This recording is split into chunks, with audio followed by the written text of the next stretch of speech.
I'm all into the technology. I am so proud of what we're doing at Kaiser Permanente and continuing to embrace technology that enable us to be better than ever before. Our physicians are doing amazing work, and it's complemented with the technology. But nothing substitute for the touch. I tell this story all the time about I had a lot of people coming in to check on me, as you can imagine. Everybody wants to be helpful. Everybody have advice when you're down.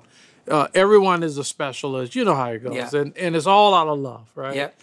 So I had the pretend image. So I was lying in bed pretending like I'm on top of the world, that this is going to be just fine. I'm not worried and everything. But yet inside I was, every kind of emotion you go through. And one day when I was finally alone and the nurse was in the room with me, and she came up to me and she clearly could see beyond the facade. And all she did was touch my hand.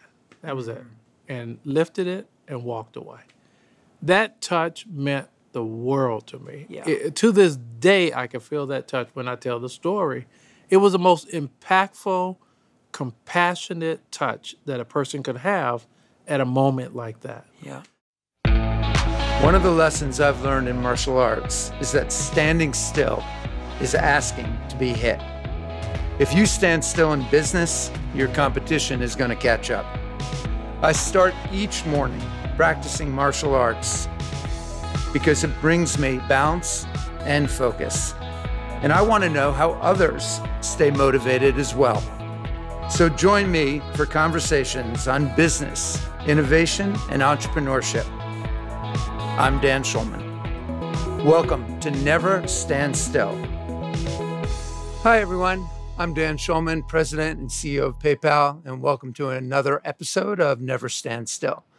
Today, I'm thrilled to have Bernard Tyson, the President and CEO of Kaiser Permanente, with us today. Bernard, welcome. Oh, it's great to be here. So nice to have you. And I want to give a little background, if you don't mind, so our viewers have a little bit of an understanding of, why I felt so strongly that I wanted us to be together on the show.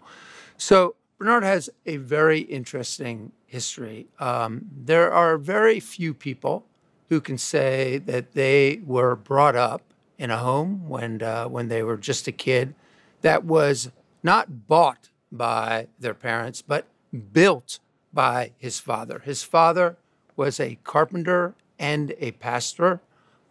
His mom suffered from diabetes, stay-at-home mom. Bernard spent a lot of time in hospitals with her, understanding just how the healthcare system began to work.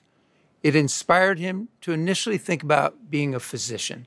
And he enrolled at Golden Gate University. He got both his BA and MBA, focusing on healthcare. And then, amazingly, which never happens anymore today, he started off with Kaiser and has spent 34 years at Kaiser, becoming its president and CEO in 2013, I believe. And we're going to explore a number of things. Time Magazine, by the way, named Bernard as one of the most influential people in the world. You'll see in our interview, I hope, why they named him that. He is a passionate, thoughtful, caring individual, and he is one of the leading spokespeople for healthcare, serving some 13 million customers today. And so, Bernard, again, I want to welcome you and thank you so much for coming onto the program. Thank you. It's great being here. Yeah. So why don't we start off into this? I mentioned early on that your mom had health issues, her life. Can you talk maybe a little bit about how those early formative years impacted your decision and the way you think about healthcare today? Yeah, sure. And it really is great to be here. Great to spend some time so nice with to see you too. So a couple of lessons learned now reflecting on my childhood. The first one is uh, my mother, who is still alive and still kicking. Yeah, And fantastic. she suffered a lot from diabetes and the side effects of diabetes and everything. She had an amazing physician. So that was my first introduction to a doctor. And he not only cared for and cared about her, he cared about us. And so he was like a family doctor. And he was our advocate, and he Yeah. was her advocate. And so I assumed that everyone had it that way. Yeah. And then that was my introduction to disparities. Yeah. That I later discovered that my mother was in a unique situation because she had such a wonderful physician who was an advocate of her and her well-being. And so the resources were brought in. I later discovered that that's not the way the healthcare system Yeah. works for everyone. So that was the beginning, if you will, of a thought process that today leads to my passion around the elimination of disparities of care. Yeah. The second one is the beginning of understanding a physician. And you're right, I've always wanted to be a doctor. Yep. I may still someday become a doctor. My mom has always wanted me to be a doctor too, by the way. As you know, we're opening up a medical school next year. Yep. I've been hinting that I might want to be the first student, but so far no takers. So I'm not sure how I'll squeeze that into my schedule, but who knows what the future holds. So that also led me clearly down the path of wanting to be a doctor at first. And then as I started to evolve more to the business side of it, Yeah. I still wanted to be in healthcare. And then when I graduated from Golden Gate University with my master's degree, or in preparation for my master's degree, I went to work for Kaiser Permanente in San Francisco. As an intern, As right? an intern, Yeah. because I wanted to really learn the system since we studied it so much in my master's program. And, you know, the rest is history, that I came in as an intern. I completed 3 of the 6 months. One of my assignments was to go in and do an assessment in the outpatient medical records department. I did the assessment. The administrator told me to go in and fix it. I built a case around how difficult it would be to fix it as an intern, but as a manager, I think I could get it done. So technically, I completed 3 of the 6 months. And I've always said that in the last 3 months of my career at Kaiser Permanente, if all goes well, Right. I owe the company 3 months of internship at today's rate Yeah. for an intern. Yeah. Yeah. That's great. That's great. You know, your mom went through a lot of medical issues, and you saw firsthand what a great physician can do there. But you've also gone through some health issues yourself. You've had some heart issues, and you've experienced this firsthand. Can you maybe talk a little bit about what that was like when it's not you observing, but it's you yourself within the healthcare system, what that's like? Yeah, sure. I had a what turned out to be, it went into heart failure. Now I guess about 13 years ago. And so heart disease run in my family, and I clearly thought everything was fine, and it turns out that I had some challenges as well. I ended up having open heart surgery, and so I got it firsthand, and really went from a situation where I was out of town and ended up in heart failure. And they induced a coma, as I learned scary. later. So I really thought that was it for me. Yeah. And then they brought me back about 3 days later, they said. And so obviously I take their word. And I ended up needing open heart surgery. I happened to be in Las Vegas when it happened, and they brought me back to Kaiser Permanente in San Francisco. So I had my heart surgery done in Kaiser Permanente. A couple of things about that. The first thing is the reason why I wanted it in Kaiser Permanente is because I know the data. Yeah. And I know that we have some of the best statistics for success with heart surgery and with heart care. And so I wanted it in the facility that I knew was one of many inside of Kaiser Permanente in which we performed this surgery. The second thing is when you're on your back and you are going through this situation, you realize how vulnerable you are. Yeah. I was at the mercies of everybody else. I mean, I was literally at a stage where I couldn't move, I couldn't do anything. And you're taking in a lot of information. And obviously, for me, it was the first time I really had a chance to reflect on that I'm a human. Yeah. And so it was sort of like a real reality check. The people were incredible. Yeah. The takeaways is a couple of things. One, I call it today high tech, high touch. Yeah. So I'm all into the technology. I am so proud of what we're doing at Kaiser Permanente and continuing to embrace technology that enable us to be better than ever before. Our physicians are doing amazing work, and it's complemented with the technology. But nothing substitute for the touch. I tell this story all the time about I had a lot of people coming in to check on me, as you can imagine. Everybody wants to be helpful. Everybody have advice when you're down. Everyone is a specialist. You know how it goes. And it's all out of love, right? Yeah.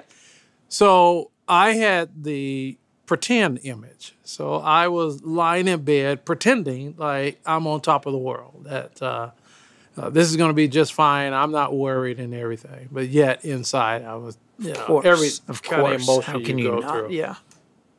And one day when I was finally alone and the nurse was in the room with me, and she came up to me and she clearly could see beyond the facade. Yeah.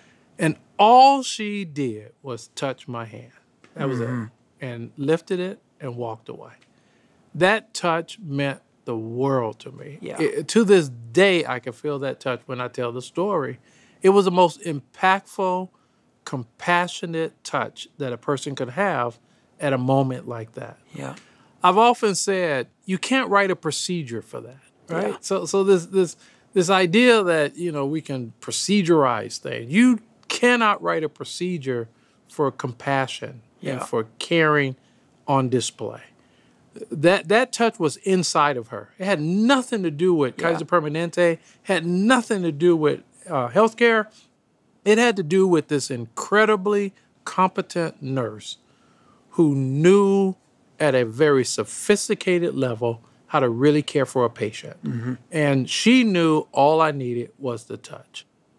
The second thing is having doctors that can tell you things where you can understand it and take it out of medical speech and really relate to you as a lay person, if you will, and explain it and give you options and talk to you about what to expect, and all of that is incredibly helpful in this experience.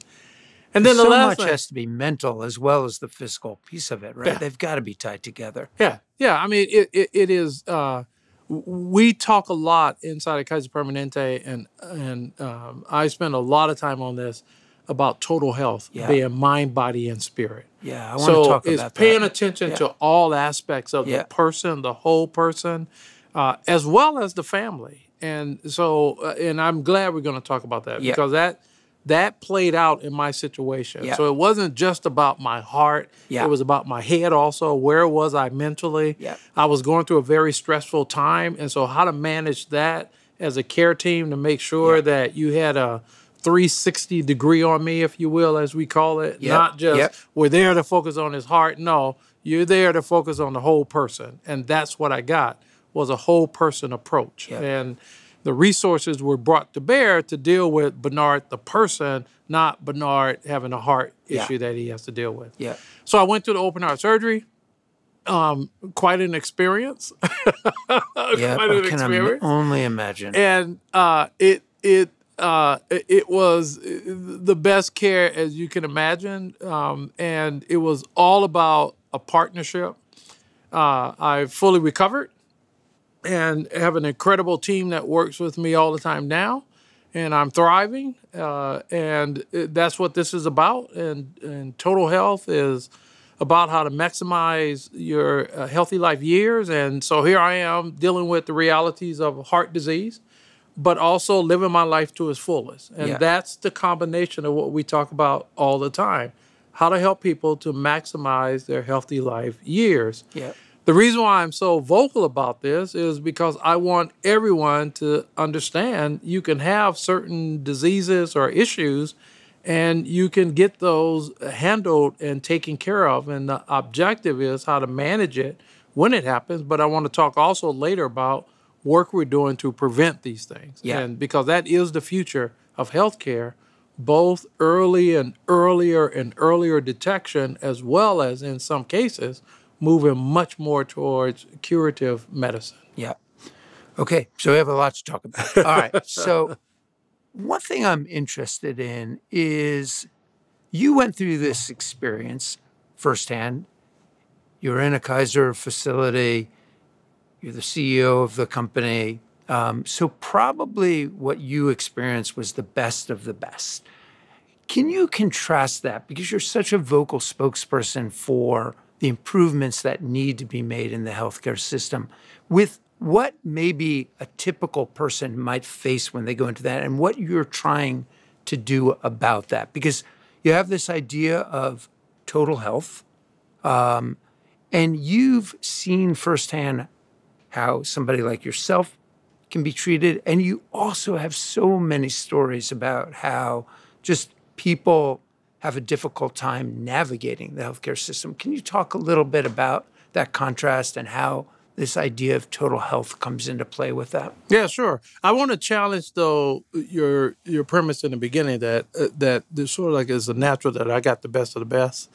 And a lot of people challenge me on that. They go, yeah, come on, Bernard. And no, I think that one of the things that you will find I hope they treated you well. No, they treated me exceptionally well. But I would say they would have treated me that way if I was just Bernard minus Kaiser Permanente. I mean, we see this all the time. We get the data directly from our members. And when we have challenges and problems, we address those problems. I was at our new sports medicine center last week in San Francisco. And this is the new center that's going with the Warriors down in Thrive Center. It's Thrive City. And we have Thrive City in San Francisco. We have Thrive Center that we're building in Oakland. Yeah. So I went to the sports medicine facility, our new sports medicine facility, and the head physician there was pleased to tell me that 4 of the Warriors were there yesterday. And I was so excited to hear that. But then he proceeded to tell me that any member who is referred to sports medicine can use any of the equipments inside of our sports medicine facility. Fantastic. So that's exactly a plug and also just a build-in for we treat everybody the same. I think that when you are dealing with diverse populations, which is what we're about, we take care. I call it we take care of the world. So we have every kind of nationality from all walks of life who are members of Kaiser Permanente. So we work very hard to what I call understand the nuances of the different cultures that we take care of. How I speak to you may not be appropriate when I'm dealing with someone else who may have a cultural background that requires a different approach to reach them in the right way. Interesting. And that is really when you are looking at a health system that's getting much more sophisticated in how to create a very inclusive environment where every patient and every member understands that they are special as an individual. And so how do I relate to Bernard, a male who also happens to be African American?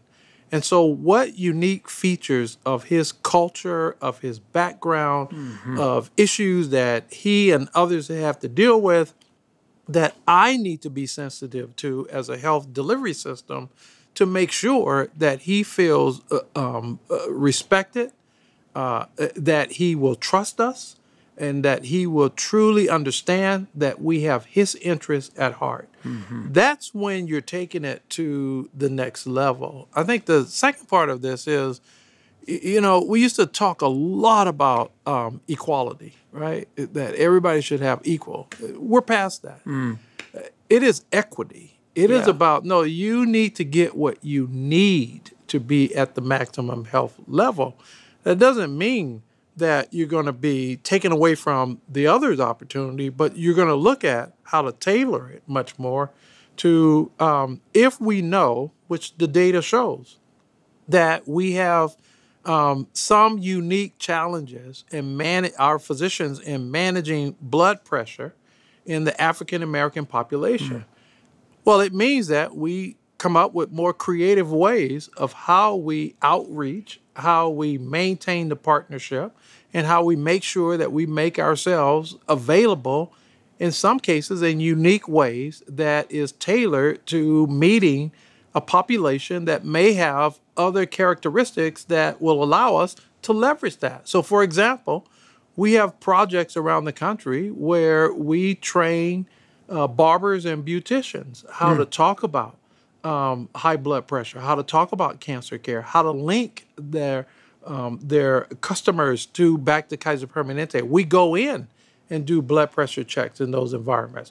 We work with the church community in some organizations that allows us to have a different kind of access point where there's a different kind of trusting relationship. And so some people would say that those are extra things that you're doing. And we say that's equity. That is tailoring the different resources to meet the needs of this population. It also seems like that plays into this idea of total health that you're talking about, this 360 degree that's tailored to that individual. And to your point, it's not just the physical remedy that was occurring, but their mental health, their family life, maybe their community a little bit. Can you talk a little bit about that and how that grew? Sure.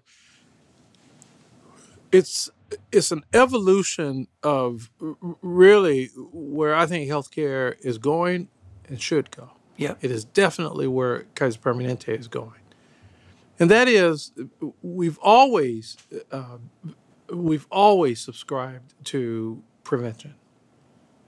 That is a combination of wellness, it's early detection, it's a strong belief that preventative care is the best medicine.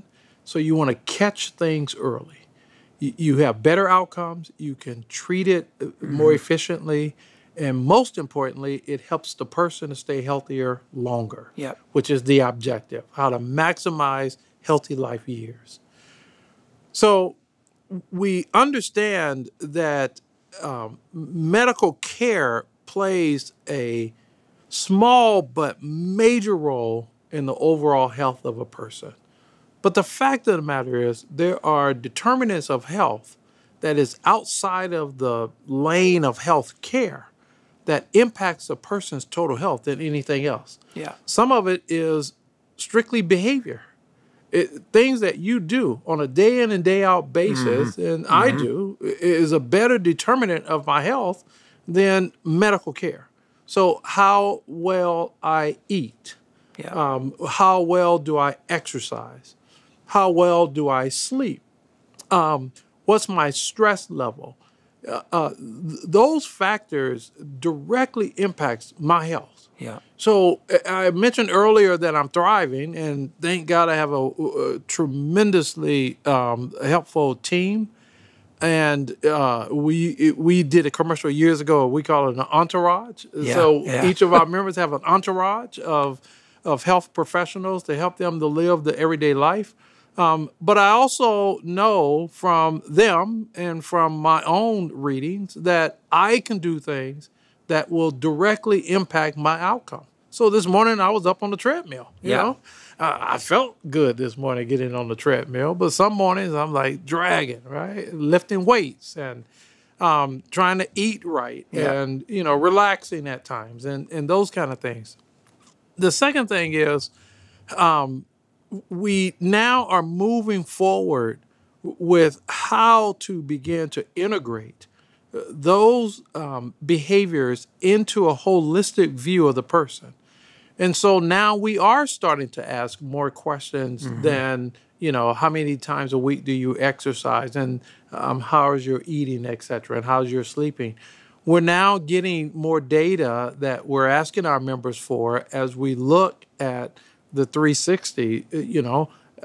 Social isolation is a big issue, and it's a big issue in particular for our seniors. Yeah. So we want to know, what's your social activity level? Do you have other family members around you? Are you living at home alone? What activities do you participate in? So it's to get a sense of making sure that no one is lonely. Yeah. We have a percentage of our members who are at or slightly above the poverty level. We want to understand, how are you eating? How are you sleeping? What's the housing situation? So it's really understanding more of the total person, so you have a real picture of understanding how we can be helpful in helping them to maintain health. Yeah. Now, most of the industry is still in a fix me mentality, Yes. right? So they're waiting this until is so different something than what goes wrong. People would That's right. probably think about. That's right. Yeah. Whereas our mentality is, how do we stay on top of this with you in partnership? And let's make sure that you are thriving. And so we reach out to you when it's time for you to come in for your blood tests. And we do many things to make that as convenient as possible. We reach out to you when it's time to come in for your physical. We follow up when you're not taking your medication, because we know all those things would, in fact, lead to less than an optimum outcome. Yep. So it's interesting. You mentioned this before, and when I reached out to our LinkedIn viewers, one of the questions that came back is, how are these new technologies that are emerging, things like artificial intelligence, going to impact healthcare going forward? And I think I'm beginning to get a little bit of insight, because you think about this so differently, I think, than a typical healthcare provider might. How do you think new technologies will shift the way that you're able to provide total health going forward? Oh, I think it's going to have profound effects in healthcare. Yeah. And I think in particular, it's going to really impact the early detection. And I think also the management of chronic care diseases, and the ability to deal with episodic care differently. And then equally as important, curative medicines of the future, I think, is in our lifetime. So when you go first to the early Pretty detection, exciting, huh? I mean, all of that. Yeah. No, it's amazing. It's exciting. I mean, we're going to have to sort through the complicated issues like affordability. Yep. And how do we afford this? And how do we build the efficiencies in it, which is a big part of our agenda also, is affordability. But when you stop and think about it, right now, the trigger to healthcare is predominantly in the industry when something goes wrong in your body. Yeah. And that's usually pain or something out of the ordinary, right? And then you interact with the healthcare system. In our system, it's a system of how do we reach out to you on a regular basis, sort of like a checkup, and to make sure everything is fine. You look at where AI and technology is going, you're talking about new ways of having sensors and signals that will give you a warning sign earlier upstream so you can address the issue up there. Now, that is a formula for success, most importantly for the person, because you, in fact, are catching something earlier, and the objective is to maximize the healthy life years, right? So you're going upstream, and you are catching things even earlier. We can show you inside of Kaiser Permanente, when it's upstream, not only is there better outcomes as a result of it, meaning we can fix the problems with our fantastic physicians and the care teams, but it also is a more efficient, from an economic standpoint, way of caring for the person. So it is a holistic approach within itself. You go to the other end and you start to look at how AI and other technology is impacting care now. We have a project going on right now where through AI, if you're a patient in one of our hospitals, this system is analyzing all your data while you're in the hospital. So this system can now give the care team an early warning sign that something is going on in your body, that it is picking up a trend that could lead to a bad outcome, right? And so we have these rapid response teams in our hospital. These response teams come together for, code blues. Yeah. And these are a patient is coding or a patient is in a very serious situation. And so if you're on the code blue team, you come from all parts of the organization. If they call a code blue in room 323 or something, well, you see this team rushing into the room and they're taking care of you. Now, this team will go in the room and you're actually sitting in bed and you are feeling okay. And this team will go in and say, Mr. Tyson, we're picking up on some signals that we want to check some things out to make sure that you don't end up getting sicker in the next 12 to 18 hours. I mean, that's a whole paradigm shift now, right? And so that's going upstream to be able to care for the person before something happens in a moment. These are the kinds of possibilities that's going to happen as we start to learn more and more about the richness of the data that we have and how, as we call it, a third eye can help us to see it. Yeah. We are looking at cases where you do x-rays and you can have the AI intelligence now to read it at another level to complement the readings of our specialists. And it's all about just adding to the possibility of making sure we hit that 100% certainty every time. I mean, that's the goal, is to get quality as high as it potentially can be. And these are all complements to take it to that next level. Yeah. Inside of Kaiser Permanente, we don't look at it as it's a way to get rid of people or it's a way to manage resources. It really is a strategy of augmenting the intelligence with the intelligence of our people. It's not substituting. It's not eliminating. It really is how we bring this together in our model of high touch, high tech. Yeah. I think that's a great point. So much of the concern about technology is sort of the impacts that it can have on workforce, the impacts that it will have really on every aspect of our culture. And it's so great to hear you talk about the real positive things that can be done with technology. But there are other issues that you're a spokesperson for, and I want to talk to you about some of those that and one of them is sort of representative leadership. You look at the number of African Americans that are CEOs in Fortune 500 companies. You look at diversity and inclusion in general. I mean, we're here in Silicon Valley. We still have a large issue in terms of inclusion in our workforce. It's one of the key driving values that I have that we try to address here at PayPal. I always come back to this quote that Justin Trudeau's dad said, in which he said that diversity is a fact, but inclusion is a choice.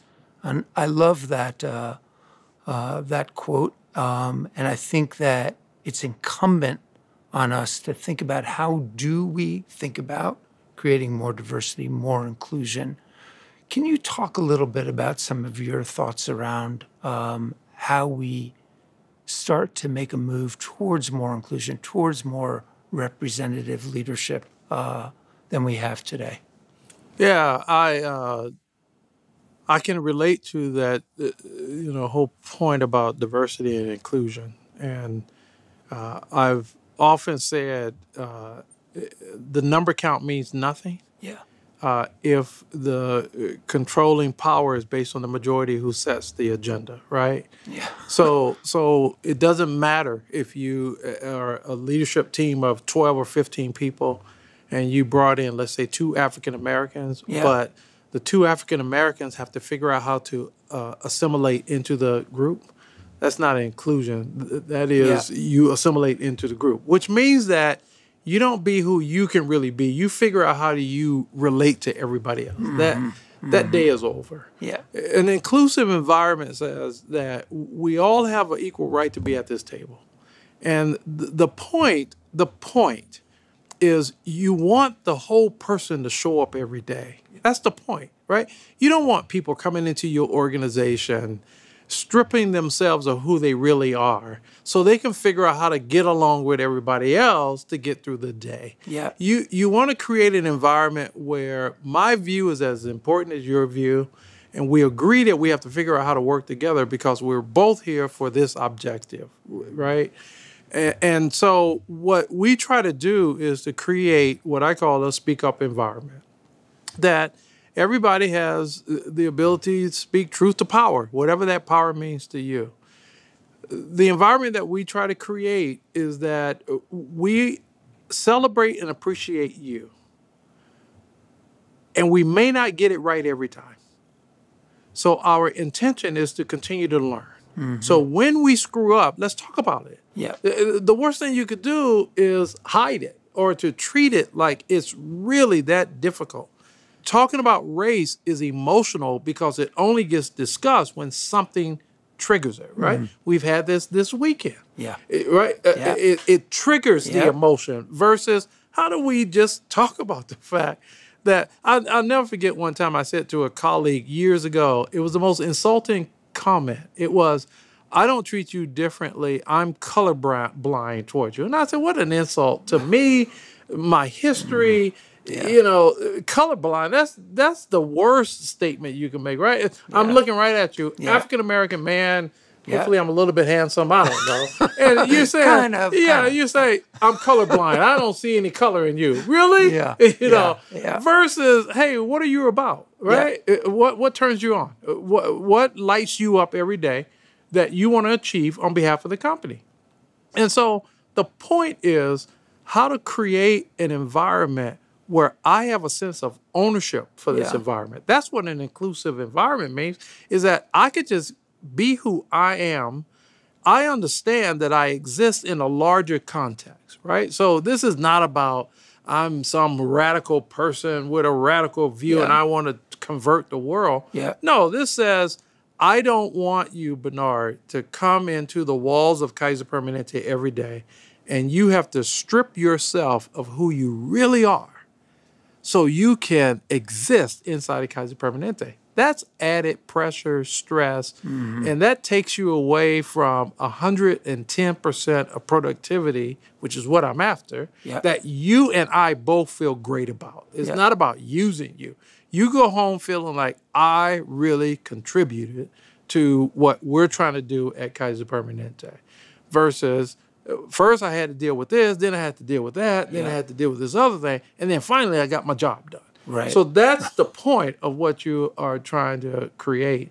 I think the second thing is when I hear leaders like you and I and CEOs act as if you have no power to change the environment, I would challenge that every day of the week. Any CEO can make a definitive change in his or her environment.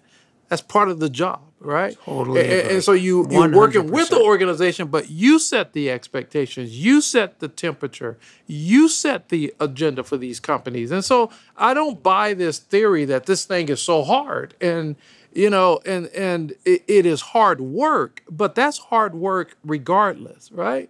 But you want the hard work to be inclusive of everyone versus I'm just dealing with a majority of whatever, however you define that view, and then everybody else has to fit in. And so there's a direct responsibility that the top leadership and in particular the CEO has in creating and fostering that kind of environment.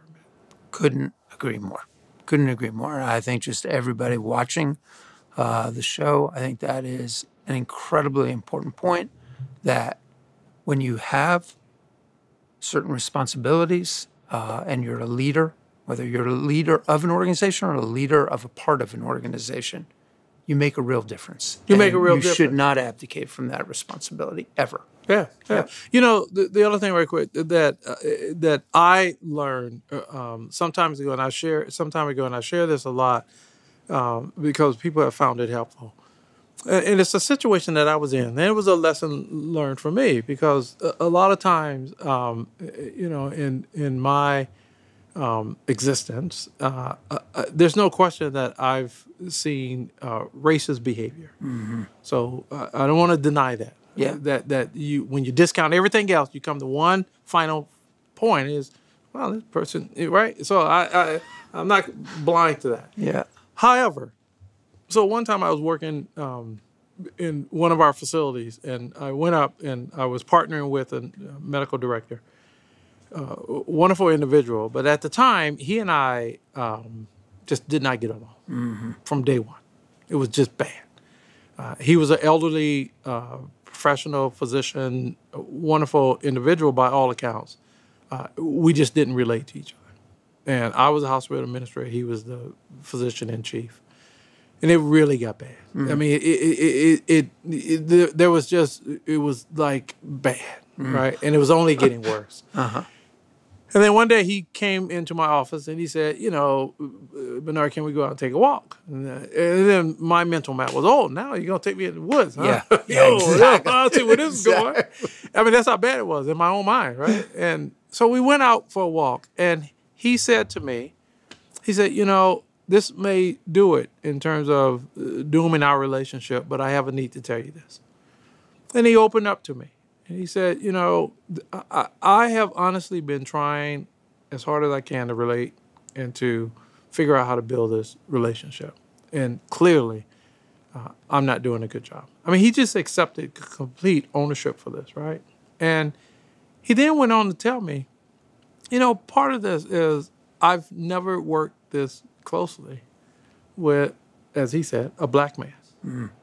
He said, I don't know what I'm doing right. I don't know what I'm doing wrong. And I talk about this because from that day, he and I had the most amazing relationship. And unfortunately, he passed away from an accident years later. And I think about him all the time because he helped me to understand what I call, sometimes people just don't have a mental roadmap of how to deal with certain things, right? Yeah. And that's what he taught me that day.